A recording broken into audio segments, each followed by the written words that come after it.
Welcome back to another week of Instigating with Clarkey and Drury. I am Drury. That's Clarkey. We are brought to you as always by CoolBet, our friends at the Listowel Squash Courts, and See the Game in the Listowel Vision Center. We are very pleased to be joined by one of our great friends, a special guest here, Erik Tomas of Raceline Radio. ET, how are you, brother? We're good. We're good. There's all kinds of drama in my sport. I don't know about what you guys are going to talk about, but there's enough junk going on in mine to last you 5 years. Well, I don't know that we've got 5 years on this show, but we've got a good chunk of time set aside here, and let's just dig right in. The Formula One season ending in probably the most dramatic fashion maybe ever, and certainly dripped in controversy. Max Verstappen, my guy, I mean, I am happy about that. Good. Wins his first ever F1 title, just edging out Sir Lewis Hamilton, knighted the other day.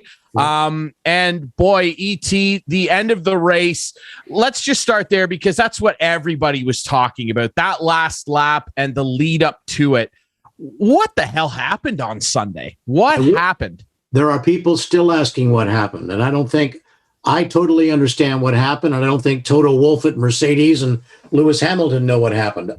We do know what happened is that Michael Massey, the race director, decided to interpret the rule book, in my estimation, the wrong way, an unfair way, artificially manipulated the finish of that race to allow Max Verstappen and Red Bull something he wasn't able to do on his own on the racetrack in the previous 57 laps, and that's catch and pass Lewis Hamilton to take away his chance at a record-shattering 8th championship to give him his first championship. I have always been a fan of letting races evolve naturally. And the only fair way, there's two ways that race should have been ended fairly. One isn't very popular because it seems that nowadays modern race fans lose their erections when races end under yellow.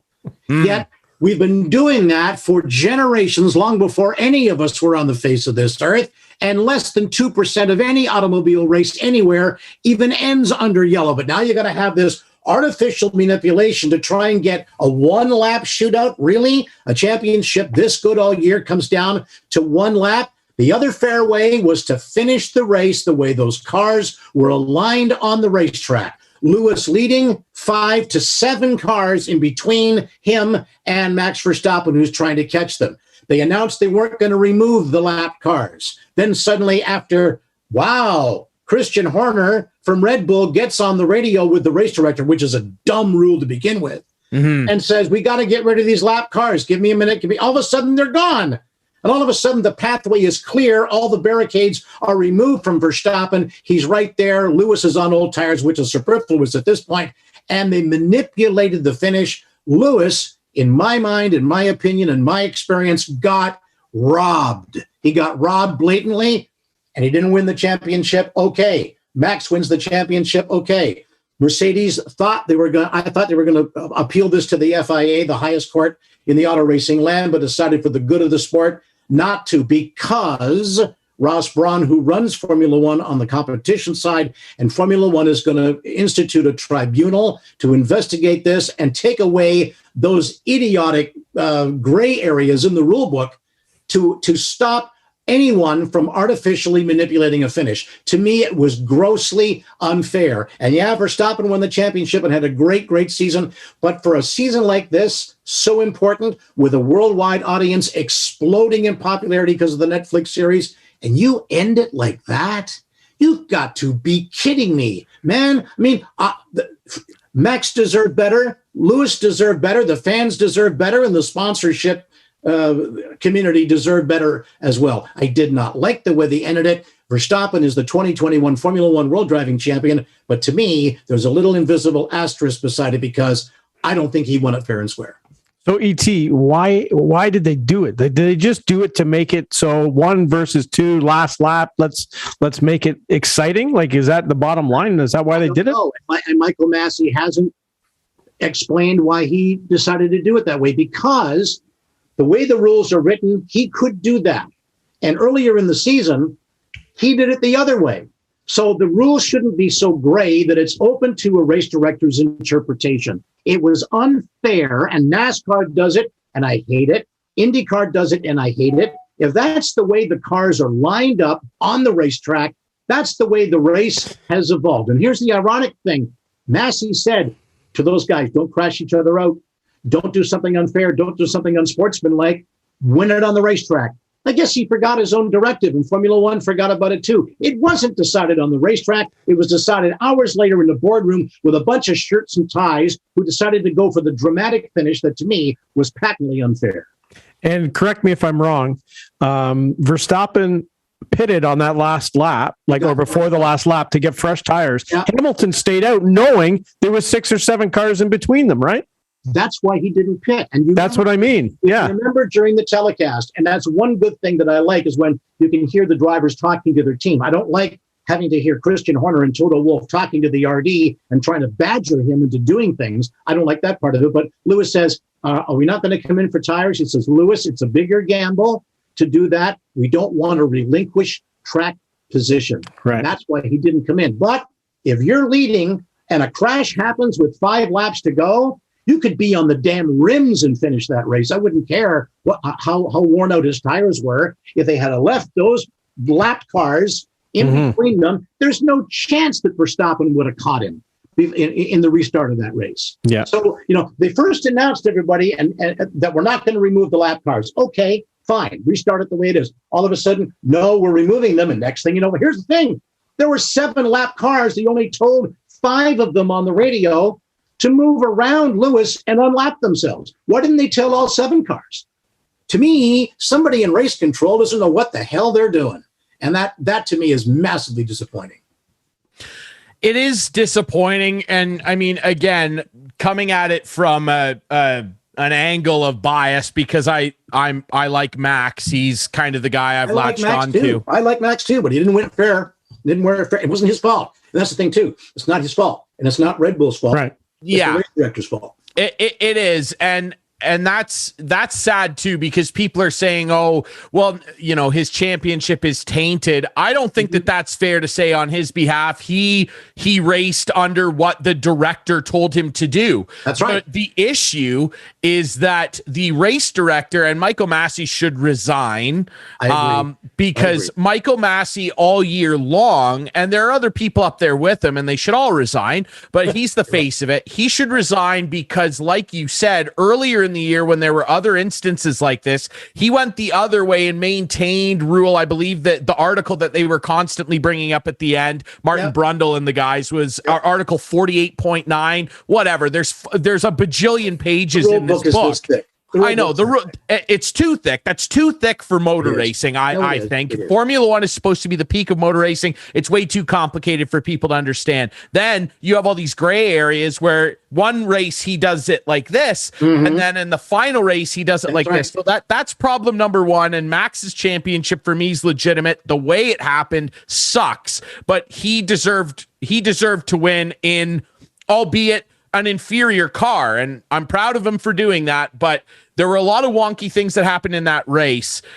Let's talk about the start, because Lewis had at one point an 11-second lead on Max with not very many laps left. I believe there was 13 laps, and Max had fresher hards and was not going to be able to catch him. That's Too much dirty air.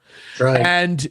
And Lewis gained that off of what some people were calling an unfair advantage when Max dove inside of him at turn 6 and forced Lewis to go off. That's right. Into a flat paved runoff area, which a lot of people have an issue with at these tracks. And he came back on the track way, way, way ahead of where he was. What was your impression of that incident? And should Lewis have given Max the spot back, because Lewis was going to lose first place at that turn? It was determined that the amount of time and seconds he gained by going off and coming back on again. The rule states, I believe, that you cannot gain a position on the racetrack by leaving the dimensions of the racetrack. Okay. So, so they determined, and I don't know whether I necessarily agreed with it, because earlier in the season, other people were penalized for doing exactly the same thing, but Lewis wasn't penalized. I want to go back to your point about this being a very simple sport and having a rule book that's way too thick and way too complicated and way too convoluted. The name of the game in our sport is to be faster than the other guys and beat them to the finish line over a measured distance, a measured time, or a measured number of laps. That's why I don't like it when NASCAR adds laps to get a green, white checker finish. I don't like that kind of stuff. So why all of a sudden is it open to interpretation? All you have to do, and this isn't just Formula One, this is IndyCar, NASCAR, even your little neighborhood speedway, Delaware Speedway or Sauble, whatever it is. All you have to do is enforce your rule book. Enforce it fairly, enforce it consistently. The minute you don't, you have chaos. I don't care who you are. I don't care where you are on the points. If you do something illegally, I'm going to penalize you for it, but you got to stand your ground. And unfortunately, Michael Massey and the guys up in the decision-making, whatever that thing is, don't do that. It's not consistent. So it's tough to answer the question about whether I don't know whether Lewis got an unfair advantage there, but if it had been earlier in the season with somebody else, he probably would have been penalized. But because the rule enforcement has been so inconsistent, it's tough for you to get a theory on whether or not that foul should have been called or shouldn't have been called, because you don't know what the hell these guys are going to decide from one race to the next.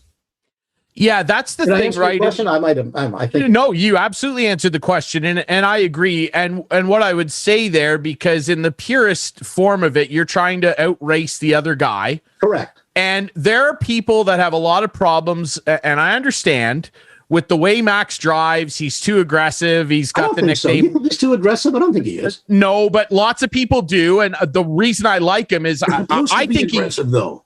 Well, yeah, that's the name of the game to me, right? Like he reminds me of the way Earnhardt drove in NASCAR. And my dad was a big Earnhardt guy. That's why I love Max.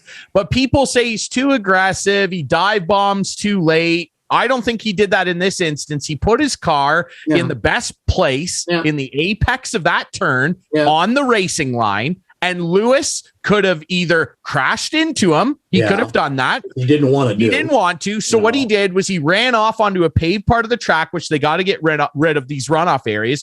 If Lewis's car, which we all agree is the best one, was at the end, but not all season though. Not all season. They have problems in really hot places. They seem to have really big problems on turns. Yeah. But straightaway speed, he's got the best car. So if he does, then why not just relinquish that place there and use the might of your engine, which has been the best engine, and really F1 has tailor-made this hybrid era, which we are, at least in this iteration, exiting as of next year, almost tailor-made for Mercedes, because they spend $250 million more every year on their car. So if your car's the best, why are you running off the track when a guy beat you into the apex of the turn, stayed in the race boundaries, and gained first place fairly? So I understand why everybody's frustrated with the way the race ended. I'm frustrated with the way the race ended. I think the race director has too much power. I think the rule book needs to be redone.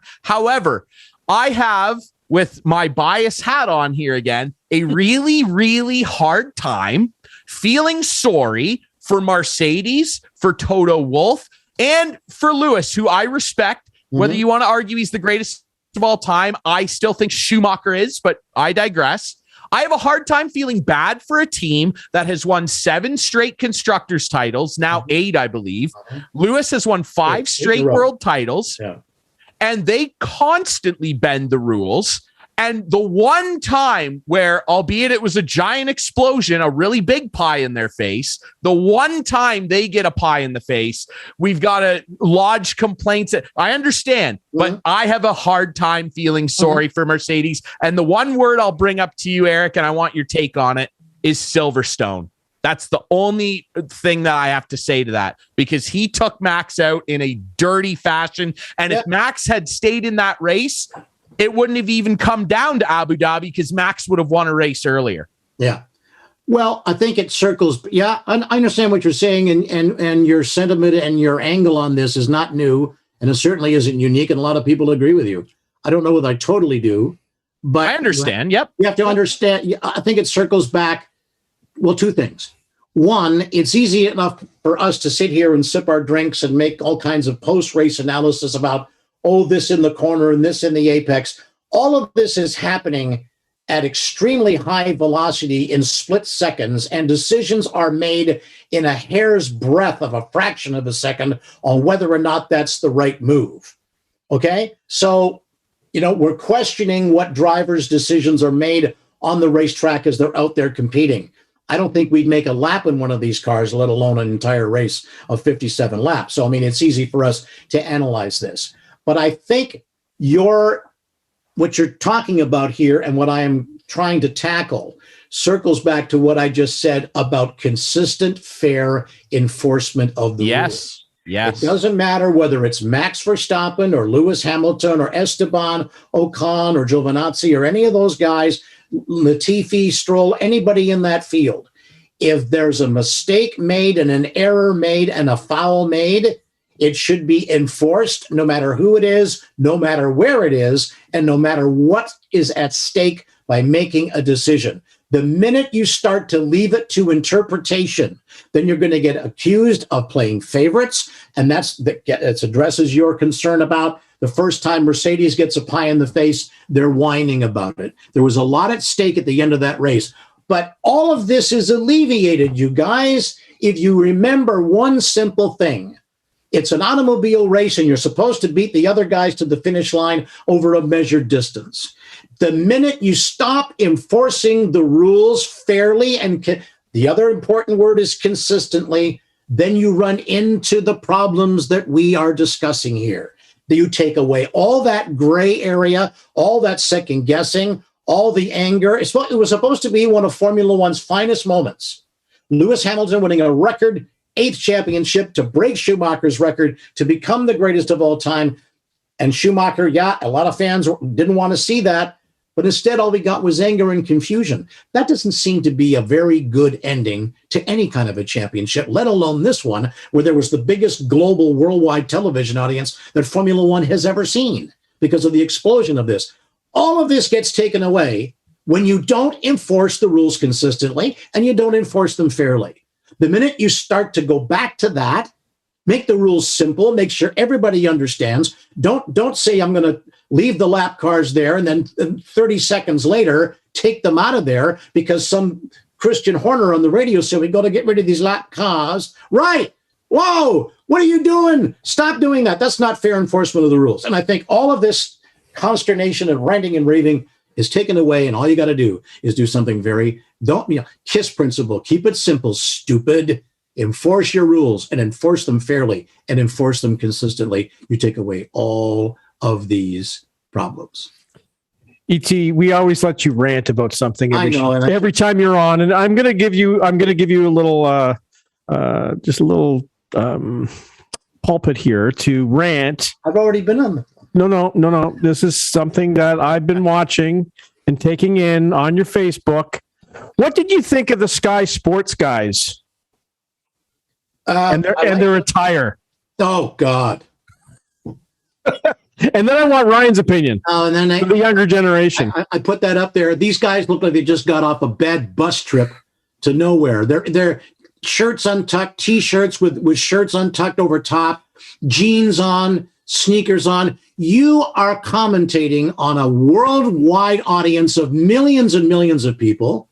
Sponsors spend billions of dollars every year on this thing. It is supposed to be the pinnacle of auto racing on the face of this planet, and you look like it just came in from cutting the flicking grass. You look like a bunch of slobs. You look like a bunch of hack amateurs. And that's not right, because Martin Brundle is a very smart guy, former driver. Nico Rosberg is there as a former champion. And I had somebody say, oh, well, it's part of the charm of Formula One to look all casual. They want to attract a younger audience. What a pile of hooey. What a pile of junk. Look like a pro. And you know what it is? Improper attire. And I rant about this with people wearing hats in restaurants, backwards with T-shirts and ripped jeans in nice restaurants. You know what it is? Improper. And I'm not attired here the way I should be. And I admit that. It's a show of respect. When you're not attired like a pro, to me, it's a sign of disrespect. And again, my attire notwithstanding. That's okay. But I was just going to say, I want Ryan's opinion as the younger generation on this. Yeah, and what he thought. You know what? I don't get this. What value is there in the slob vote Look like a pro. You don't have to be in a suit and tie, although the commentators generally are. Even Crofty, though, isn't in a shirt and tie. But you watch IndyCar and NASCAR, the guys up top are all wearing shirts and ties. You're there representing a series that attracts a global audience with a whole lot of money that sponsors are. What do we, nobody gets the slob vote. Have some respect. Give them a nice golf shirt with Sky Sports on it, with a pair of slacks so you don't look like it just came in from, I don't know, cleaning out the eaves trough. It's something that's always bugged me. And, I'm sort of casual with this, but I will not go anywhere when I'm representing Raceline or representing Subaru or General Tire, any of my sponsors, without a shirt on, a Raceline shirt, and sometimes a tie. Mm-hmm. It's respect, guys. That's all it is. Dress like a pro. Don't dress like a slob. Have some respect for Dems. Ryan? End of rant. Well, I'll start by saying that I don't think your attire is disrespectful for this show, ET. It's my wife's alignment shop, so it's a shameless plug for us. Oh, that's good. Perfect. I got no problem with that or anything. I thought I'm that's okay. Pot calling the kettle black here, No, you're part of the crew here, and I mean this show is laid back. We're shooting the what about sports. And that's your parameter. That's what this is. We're not at the track, though. We're not in Abu Dhabi, and we're not on the Sky Sports Network. So I actually kind of agree with you, ET. Like, at the end of the day, I'm going to watch no matter what. If they showed up naked, I'd still watch. I mean, I wouldn't. Well, yeah, fair enough. Yeah, Jensen Button looks like a pretty fit guy. I don't know. Oh, they're all pretty fit. They are, yeah. They have to be to get in those cars. But no, I do agree though, because I mean, F1 has always been the race series more than any other that screams prestige, dripping money, high fashion. Monaco is the crown jewel. Everybody's out on the yachts. Global championship. Yeah. Yes, global championship. There's drivers from all over the place. That's right. I actually don't disagree with your sentiment. Here's what I want to say, because enough about talking about the attire. Let's talk about tires and racing again. I want your opinion on some of the things that F1 could do better. Now they're moving into new cars. They're going to 18-inch tires. They're going to be changing the cars. They're putting cost caps in. I agree with all that. Good. The Pirelli tires, for the fact of the matter, they suck. They've been inconsistent throughout the use of them. I think they're garbage. I like the bigger wheel. I like the look of the new cars. I agree with the cost cap and all that. Fine. That's good. I wonder what your opinion is on this. They've got to get rid of, and they say they're going to, Ross Braun said, they're going to get rid of the direct line to the race director from the team walls. Thank God.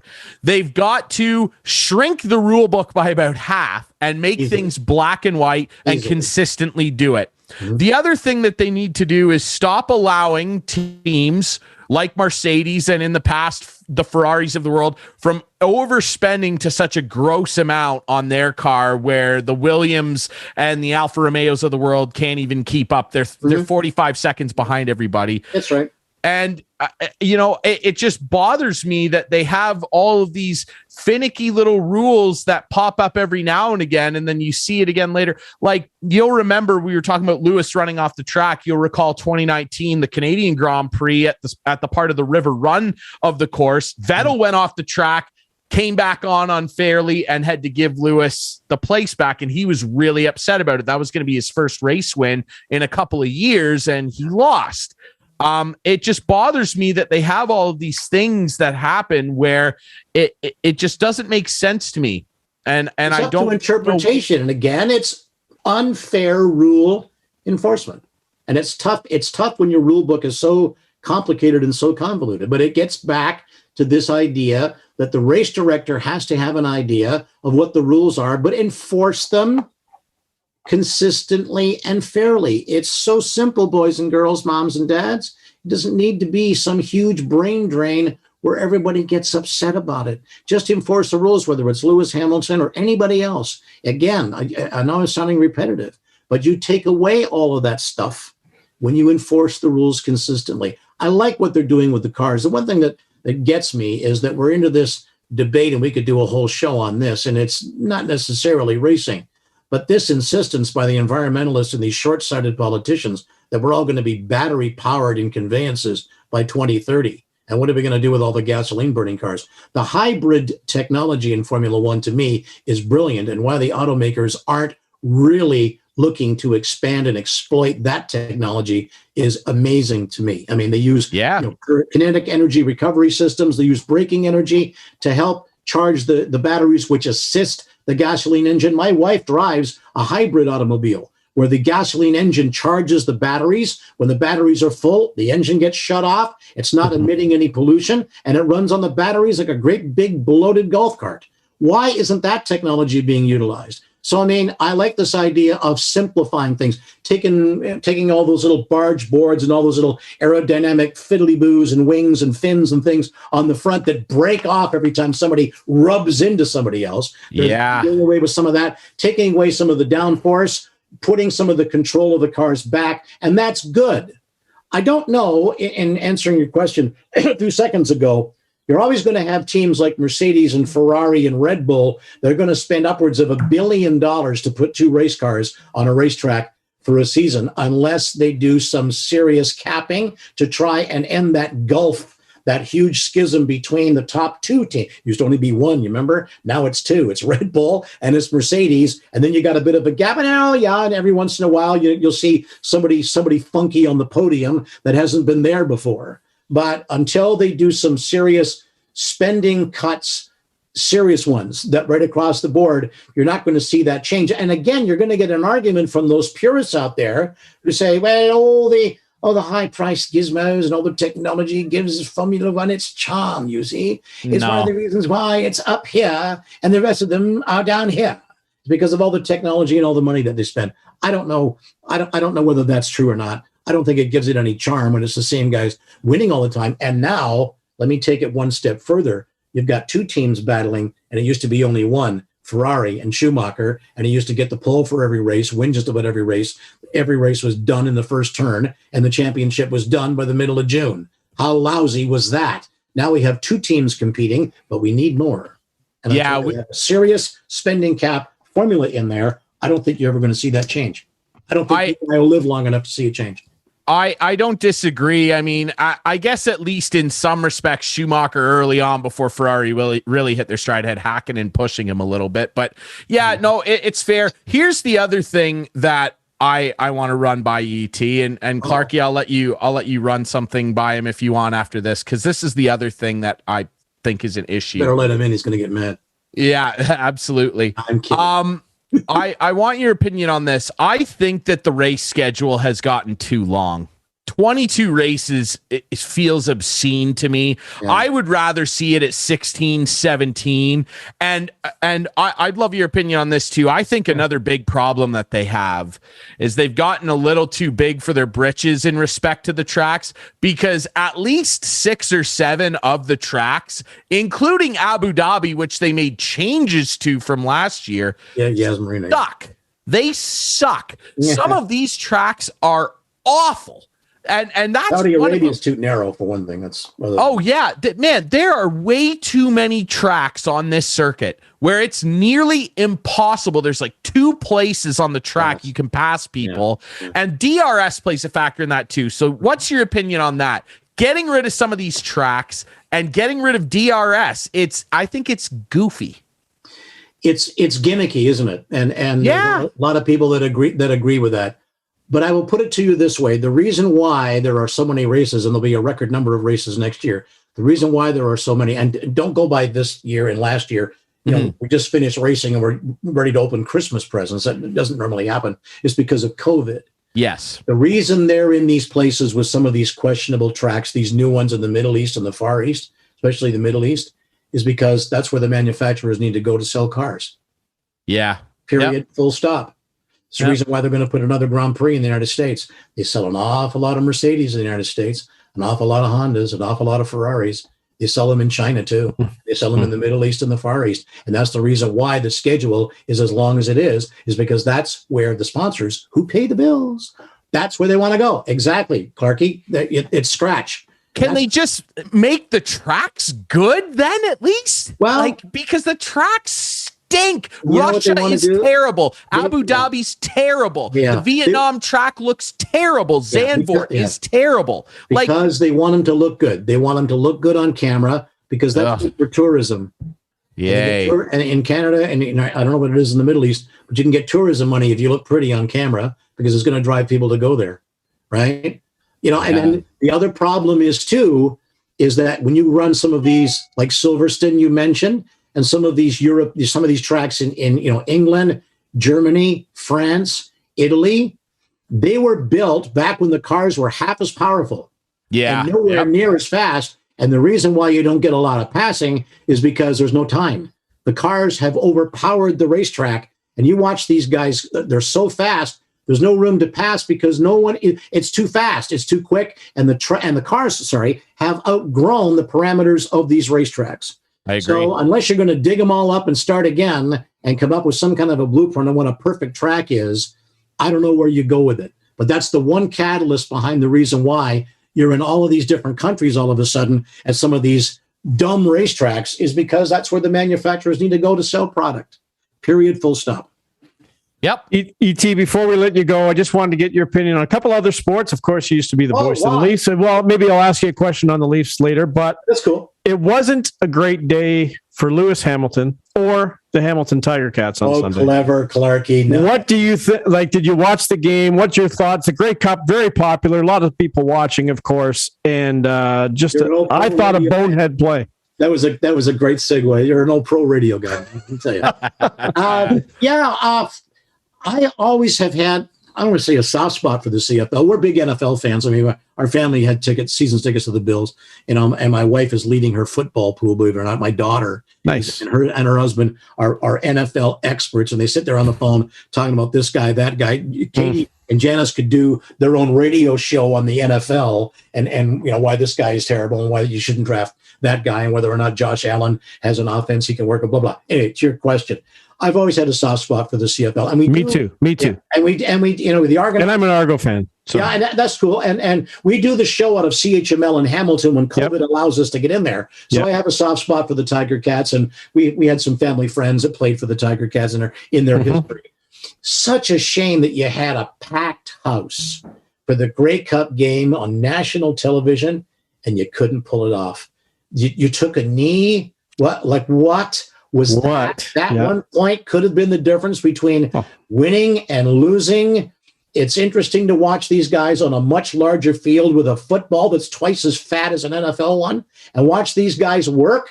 And there's a lot of talent out there. But man, oh man, you had a perfect opportunity to cement the CFL, in the GTA or the 8G, whatever it's called with Hamilton and everything else, and you couldn't pull that off, and you let Winnipeg walk off with their second in a row. We watched most of the fourth quarter and all of the overtime, which I like better than the NFL's overtime. I like that, the way they do it better. But just a shame that the Cats couldn't pull that off because I was sure pulling for them. I really was. Yeah, it was a tough one. They just had, I don't know if you can call it the same stroke of bad luck that Lewis Hamilton had, but yeah, it's 1999 still lingering over didn't decide the game, but it did not. It did in the F1 race. It didn't in the football. Yeah, you're absolutely right. Yeah, Clarkey, you got one more. One more on the Leafs. What, like you were, as you know. And Ryan, I follow Erik on Facebook, and he was just like me at the beginning of the year. Everyone should have been fired. Everyone should have. They should have traded everybody. Well, I looked at the standings last night, ET, and the Leafs are number one. Now they have some games that they've played more than the other teams, but winning percentage they're slightly behind. However, they're playing pretty well, aren't they? And Austin Matthews has got her going. If this guy keeps that pace up, he's going to blow by the guys ahead of him and win another rocket. Yeah, and their back line, their back end looks another rocket. The back end looks better. Yep. Morgan Riley is having a very nice season. All of a sudden, Liljegren looks good. Sandin looks good. Campbell is, looks like he may be the goaltender in answer there. And Young Wall in him, and the other guy that got hurt just came back. Mrazek. They're coming back. There's a lot of hope there. You're getting secondary scoring. The Tavares is having the season that he should have had last year. It looks like he's found another gear. But you know what the refrain is now? They're going to have themselves a spectacular regular season, but unless they can push the clutch in and find a higher gear in the playoffs and can at least get through the first flipping round, all of this is going to be wasted again. You're right. You're absolutely right. Watching them, I love watching what they're doing. I'm an idiot. I think they should win every game. Me too. That's unrealistic, and I get upset when they don't, especially when I think they're not trying. But they're at the top of the heap right now, looking good. They have got to find a way to carry this potency into the postseason. And if they don't, to me, it's all going to be wasted again. Yeah, I think there's a difference this year, and maybe I've said it before, but they're playing better defensively. That's what we just their goals against average is way down in the upper echelon, and they've never been there. They're winning games 2-1. They're like third in the league in shutouts, which they've never been. I just see a different pace of play, and I think my boss here at the car dealership in town, Larry Hudson's, is played hockey all his life, coach. He went to a game and he said he's never seen a Leaf team play this well in their own zone. Hey, you know what? Again, the pressure is going to be on in that first round, and they better perform, or they got to blow it up. And I'm Ryan. I'm not going to ask them a question that I've asked everyone else. I'm done with that. But I just think it's their year, and I hope so. Do you think the NHLers will go to the Olympics? I don't think they should. No, I don't think so either. I just don't think they should. I mean, you're at the whim of the government. They may quarantine you for how long? Yeah, 3 to 5 weeks. But 3 to 5 weeks. It's risky what's happening with COVID and this new variant. Just to start there, it is scary. I don't think they need to, and I think it's too risky. And I support them if they decide not to go. I really do. And we'll see what happens. I mean, the Leafs are looking okay, but I just have one request. I want to see them win another cup before they put me in the ground. I watched them win cups, and I'm old enough to remember the mid-'60s cups. And I'm old enough to remember, certainly, there's a 67 cup. And they haven't won one since then. I don't remember it. I was one. Okay. But I want to see one. I want to live it. 70 and, thinking about looking at all these old pictures in the old classic games and, watching Horton and Brewer and Bond. And, look at that. Well, see. Yeah, I don't have any of those. But you'll get one. You'll put one on your butt when they win the cup. One on my butt. Maybe I will. If they win, that's a deal. If they win, I'll have one on my thumb. You heard it here first, folks. Perfect. We'll take you to the tattoo parlor, my friend. You're going to get one. Just make sure it's a good one. That's all. Absolutely. Yeah. Well, I did it when my team won the cup. I hope it happens for you guys because it is a lot of fun, man. You're on top of the world, right? It's the best. And you know what, ET? You got a lot of good years left. Shame on them if they can't get you one. I mean, exactly. Honestly, it's coming. We appreciate you doing this, brother. It was a great breakdown of the end of a thrilling F1 season, despite the controversy at the end. And hey, before we let you go as well, got to mention, I mean, you've been doing Raceline Radio a long time, and next year is going to be a very special year for you guys, isn't it? 30 years on the air consecutively as Canada's National Radio Motorsport Authority. It's long form niche broadcasting, and Clarkey knows what I mean by long form. And to have sponsors like Subaru, who've been there from the very first syllable that we ever uttered on the air with Raceline, to cover the sport on radio with a Canadian slant. And we were lucky that we hit it when Scott Goodyear was doing heroic things at Indianapolis. And for the population size that we have, we continue to produce some of the world's best auto racers. So we don't have to go very far to interview the best. And we're lucky that way. Mm-hmm. Lucky to have Subaru, lucky to have General Tire. Fast Eddie is back on with us, Ed Hackinson, and Canadian Tire Motorsport Park. They've all been sponsors of ours. We've been very, very fortunate, blessed, if you want to use that word, to be on the air for 30 years. So next year is our 30th anniversary. The sponsors have already told us a nice Christmas present. They're all coming back next year. Nice. The network is strong. We have got stations. I've got Rogers stations, Bell stations, Core stations, Blackburn stations, on the network. So we're good. We're healthy. And I'm probably going to be like, Paul Harvey. They're going to find me dead at the mic one day in my 90s doing the show. But with a Leaf tattoo on your butt. Tattoo on the other cheek. I'll put Raceline Radio on there. Yeah, it's been a wild ride. It's not going to fade away anytime soon. We've had a lot of fun doing it, and thanks to a lot of really good program directors and a lot of really good fans coast to coast, we survive into year 30. Absolutely, my friend. Well, congratulations. We're blessed to call you a friend of this show. We love having you on, and we'll have you back on soon. I mean, winter testing's around the corner, NASCAR back around the corner, the Indy around the corner. It'll be here before you know it. Erik Tomas of Raceline Radio, guys. We really appreciate this, brother. Thanks for doing this. Merry Christmas, you guys. Take care. Talk to you soon.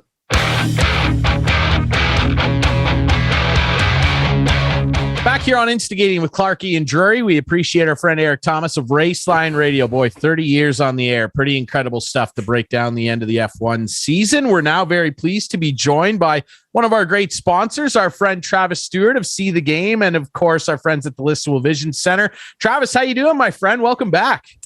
I'm doing good. It's great. It's great to be on here again. Appreciate Travis, you sound great. You got a new microphone or something? Yeah, I did. I'm a little more prepared for this one. Hopefully it'll sound a little better. Oh, you sound great. Yeah, you sound fantastic, man. You're fitting right into the podcasting crowd here. And on that note, I know when we first had you on, and remember, everybody, you can find our show on YouTube and, of course, all the best podcast apps to hear what Travis was talking about in the first episode that we had him on from a couple weeks ago. What are we talking about today? Because See the Game, you guys are doing neurosport training. It's very specific and focused to help athletes build up their neurosport intensity and their abilities to see the game.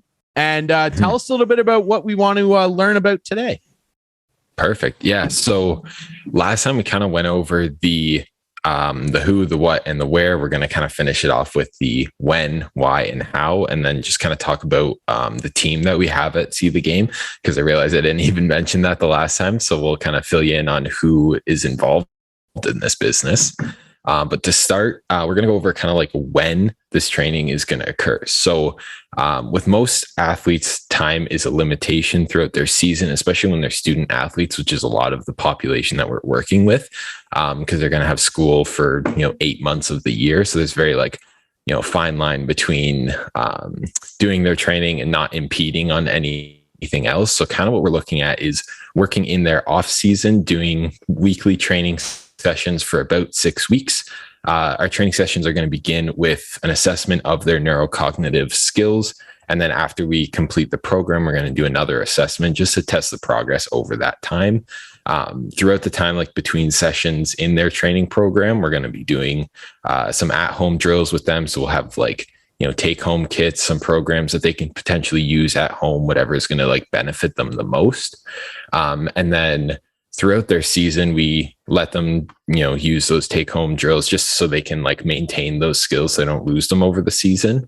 And then the next off season, we would come back, reevaluate them, make another program for them, just to ensure that each year and each season they're improving. And then, so why we train this? It's kind of it's a very new thing, and I always kind of describe it. Basically, your brain is just another muscle that you're supposed to be working on. So the reason you train this is because you want your brain to process information faster. Just like if you're training your muscles, you're trying to get stronger and faster. So that's kind of the, easy way to explain what we're doing. But when you look at some of the studies, there's limited studies on it, because it's a fairly newly developing field. But when you do look at the studies, you're going to see a lot of performance benefits through people who have done these kinds of training programs. And then there's a lot of stories of pro athletes who have access to this training, who are getting some major performance benefits. A great example of this was Braden Holtby. This kind of came out, I think, around 2014, 2015. When he was playing with the Washington Capitals, there was some things. I think one of the corners, he was consistently missing goals, or letting goals go by him. And what happened was he worked with an optometrist to kind of get an assessment. They realized this. They gave him some training to help him to expand kind of his peripheral vision, so he can actually catch those pucks that are going past him. And then give him, I think it was 2 or 3 seasons, they won the Stanley Cup. So there's a lot of stories of these athletes who use this just to gain that extra edge. And then what we're kind of trying to do is basically just make the 1 second difference to just push them further past their competition. Because, when you're looking at, thousands of athletes, most of them are doing the same type of training. They're doing their physical training and their sports specific stuff. So if you really want to differentiate yourself from your competition, you got to do something extra. So we're trying to provide that extra. And then another thing is just maintaining athlete safety. So concussions are huge in sports. It's a very terrible issue that we're dealing with, and science is developing to help stop concussions. But with this type of training, we're working on preventing concussions because we want the athletes to be able to perceive everything that's going on around them so they don't get blindsided by a hit or something happens that they didn't see. They get an unexpected injury, they get a concussion, that type of stuff. We're trying to make sure that we keep the athletes safe. And then lastly, how we do this. So like, what are we actually doing? We're going to go over a little bit, probably in later appearances, on some of the technology we're going to be using, like these Blaze Pods right here. They're a pretty cool tool that we'll showcase in further episodes, but we're just using a variety of technology and pieces of equipment to assess and train the neurocognitive skills. That's how we're doing it. There's a whole science based on it. But we'll kind of go over some of the technology that we're using because it's pretty cool stuff.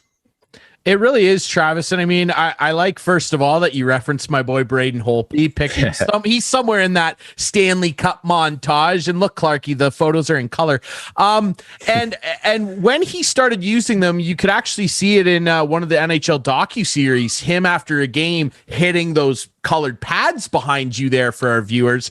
And that same year he won the Vezina Trophy. And then you're right, a few years later they won the Stanley Cup. And hey, we just had our friend Erik Tomas of Raceline Radio on talking about Formula One. I know if people watch the Netflix series, you can see many of the drivers using those pads. And I mean, hey, you talk about neurocognitive ability and being able to make split-second decisions. Race car drivers, that's life and death, isn't it, for them? So it is super interesting. And I can't wait to dig into more of the technology with you because you guys are using really cool stuff, Travis.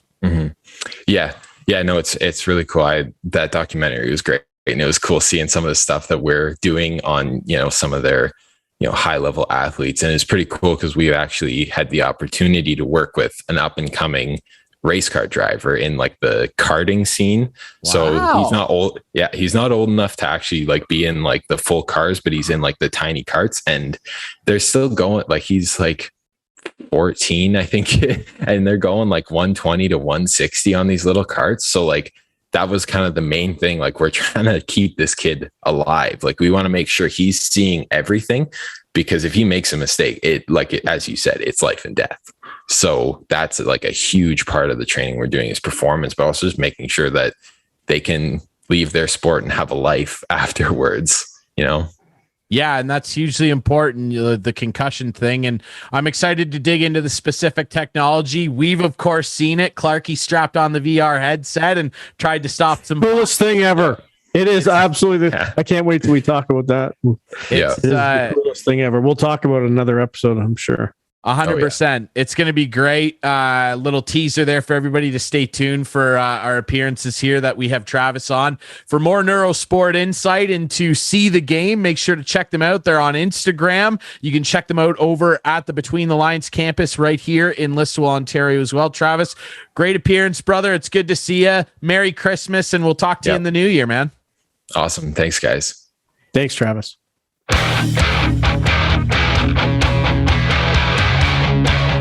Wrapping things up here on Instigating with Clarkey and Drury. Clarkey said, you didn't realize we were rolling, did you? But you weren't. I wasn't on camera yet, so we're fine. It doesn't matter. We are brought to you as always by our friends at Cool Bet, the Listowel Squash Courts. Check them out on Facebook. Become a member. I'm still sitting. I'm still in number 2, by the way. In second, and we're also. I played Jacob again. You played Jacob again. It didn't go well. Still no. It was closer, though. It was closer. It was closer. I even watched you. I came and watched you the other day. Yeah, that's about all you've done. You need to get on the court next time. Yeah, I guess so. Yeah, I'm really busy, I know. You just told me you're really busy playing video games. Yeah, you're really busy. Yeah, I'm busy playing video games. I'm busy being an OHL commentator. I don't know if you know that. And also hosting this great show where you can find it. Also, hey, remember, our friend Travis was just on. We're also brought to you in part by See the Game in the Listowel Vision Care Center. Those guys are the best. Remember, you can find us on all the best podcast apps. We are on YouTube as well. Check out our YouTube channel. Follow us on social media at Instigating Pod. Hey, we're back with our friends on Whiteman TV as well. Friday nights at 8, Sunday nights at 9. So remember that. Before we wrap up, though, Clarkey, we brought this up with our friend Erik Tomas of Raceline Radio. Congrats on 30 years, ET. just about the Olympics and really before we touch on that, just the COVID situation within sports again. This new variant is running wild. It seems to be a little less symptom driving as other variants we've seen. A lot of the athletes that are testing positive are asymptomatic, which is good. We're not seeing guys go to the ICU, but it's still a concern. There's a ton of teams that have COVID scares. The Leafs aren't playing Calgary. We're doing this on Thursday, the 16th. The Leafs should be in Calgary right now. They are not because of COVID. A ton of other teams. I can tell you the OHL has a rash of, this is the final weekend before Christmas. There is a rash of games that have been canceled or postponed, I should say. What's just your opinion on that right now? Because boy, oh boy, the amount of games getting postponed, that's putting pressure on this Olympic hope. Yeah, it's certainly running rampant, as you said. It seems like the cases are like doubling every couple of days now, which is not a good thing for sure. I'm so done with this. Like, I really am. Like, I'm careful. I got vaccinated, but I'm just so done with it. I just want it to go away, as everyone obviously does. And I just want to hear what is happening with this variant. Like, if it's not as severe, if it's just like not even like if it's a cold, like let's get on with life here. Like, let's figure this out. I don't know. I just think that we need to move on, but I don't know. It's affecting everyone again, and it's not good. And the NHL, I don't think they're going to shut down. I don't think they're going to get to that. We now have found out that in Ontario anyway, so the Leafs and Senators will have to go to half the capacity of the rinks. So that's going to hurt. There's no question that's going to hurt. And I don't think that's going to happen down in the States anytime soon. They seem to have moved on and don't really care near as much. But yeah, it's out of control. And like, when you see, okay, who did Calgary play? Boston. Oh, now there's some players from Boston, and it's definitely floating around pretty quickly. But if it's not as severe, like, what do we have to?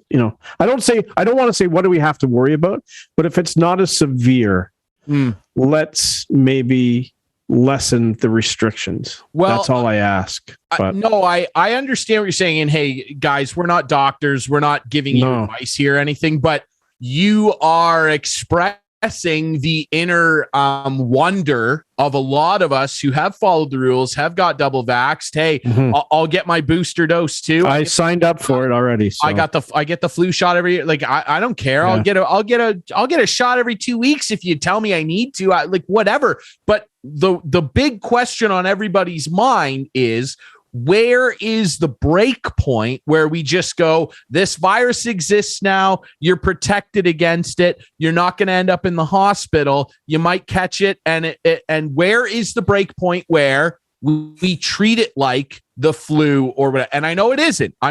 Guys, I'm not a doctor. I don't work for the CDC or the WHO. I don't know anything about viruses, the science behind them, and how they spread. I don't. But that is a valid question of how many vaccines, how many doses, at what point, where so many of the positive cases that we're seeing in athletes anyway are asymptomatic. Where is the point where you go, okay, well then what date on the calendar do we hit? And I know they can't answer that question, the powers that be, when this is just a normalized thing. I don't know. Yeah, and when you talked about the Olympics, and we did with Erik Tomas, and here's the deal: I don't think the players are going to China. I really don't. But let's just say they do. Ryan, have they announced yet if fans would be able to go to the games in China? I cannot tell you that. I don't know. Don't know, because the focus has been, are they even going? Right. I think that Chinese citizens and the entourages of teams will be able to go. I really don't know. No, but I mean fans. Will fans be in the stands? Have they announced that? I haven't heard that. Anyway, but here's something I heard the other day, and I thought about it, and I'm like, that's a pretty darn good idea. Play it over here. The hockey portion. Yeah. Just do the hockey portion of the Olympics over here. Give them the money, give them all the gate, whatever the rules were going to be in China, give it to them, but play it over here. I don't know. I don't hate that idea. I can tell you who does, and it's China. Well, of course, China will hate the idea, but it's either that or playing in front of nobody with nobodies. If those are the options, right? Yeah, I completely because they're not going to go to China. I don't think there's any way. I agree in general, and I agree with that too. I think that we're seeing so many games get postponed now. Doesn't seem to be an end to it. There will be more games postponed next week and into the weekend. That 3-week gap you've left yourself all of a sudden looks like you might need that. And you know what? Yeah. The All-Star game might get canceled too. Just to save room. Yeah, like, who cares? All I'm saying is I agree. I just think that, it's like the rigidity we are seeing with this quarantining rule over there in China. And guys, again, I'm just a sports knucklehead. I'm not on the BBC. I'm not a political commentator. No. But what I do know is that China operates under a very different set of rules and guidelines than we do. And based on that, I just don't know that this is going to fly. And there's nothing I want more than Connor McDavid flying around in Beijing or wherever wearing that flag. I just don't see it happening this year, guys. I certainly don't see it happening in China. I think the only hope for them to compete in this year's Olympics is if they move the venue to North America. But that would be precedent setting. That's for sure. It would be weird. It would be weird. Very weird. But we're in a weird time, aren't we? Yep. We're in a weird time, aren't we? Absolutely. Okay. We really appreciate you guys listening to and watching the show. We're on all the best podcast apps. Visit us on YouTube. Watch the show with our friends on Whiteman TV Friday nights at 8, Sunday nights at 9. We're on the social media apps. We're all over Twitter and Facebook at Instigating Pod. Follow us there. We appreciate our sponsors, Cool Bet, the Listowel Squash Courts, and See the Game in the Listowel Vision Center. I'm Drury. That's Clarkey. This has been another week of Merry Christmas. With Clarkey and Drury. Merry Christmas. We're taking a break. We'll be back in 2022 for more Instigating. See you then.